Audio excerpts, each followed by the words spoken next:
हाँ, स्कूल से आए हो? बकरी जहाँ ले आओ तुम। क्या नाम है? फटकान कहाँ से हो? रिसाना में। तुम्हारे पापा का नाम? तो का करे बार हेड भाड़ुआ पूछा था। यही सब करने आए थे? हम लोग को मम्मी पापा जानते हैं, जो करना है कर लो, पुलिस की बात भेजना है तुम भेज दो, ठीक है? इसके मम्मी भी जानती है, इसके पापा भी जानते हैं। हेलो, हाँ भाई सुनना, सामान लेके पहुंच। सुन तो जी, मोर मेकअप सामान ला मंगा ले।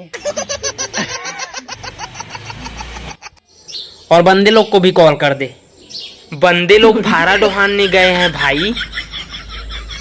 अरे लड़के लोग घुस गए हैं, बंदे लोग को भी कॉल कर दे। अरे बाकी बंदे लोग खेत में कोकड़ा मारने गए हैं यार। अभी हार्वेस्टर चल रहा है तो खेत में कोकड़ा निकलता है ना, तो गुलेन धर के सब उधर ही गए हैं पूरा बंदे। तू बेबी पहले जा बाहर निकल, मैं अकेला हूँ भाई लोग के साथ।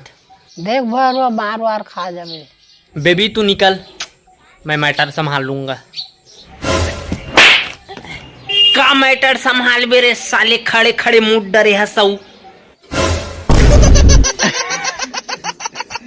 तू आ, सामान लेके आ, बैग लेके आ, कॉल कर। जिसको बुलाना है यही बुला। होशियारी दिखा रहा है वो, बैग लेके आ, वो लेके आ करके होशियारी दिखा रहे है। सार रे छातिल जल्दी फूफा।